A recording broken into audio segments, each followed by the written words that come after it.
مرحبا بك في القرن 21 حيث الحرام مجاني والحلال مكلف جدا، حيث وصول البيتزا أسرع من وصول الإسعاف والأمن، حيث فقدان الهاتف أكثر ألما من فقدان الكرامة، والملابس تحدد قيمة الشخص، حيث أصبح الوفاء وأصحابه من الطراز القديم، حيث أن المال هو تمثال الحرية والعدالة والمساواة.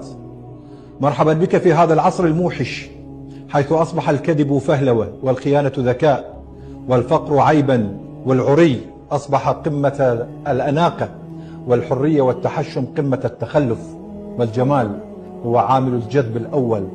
كسر الخاطر أصبح صراحة، وجبر الخواطر أصبح طيبة وهبل، والمال يجبر الناس أن تحترمك حتى لو مال حرام، والمبادئ والقيم قمة التخلف والتأخر.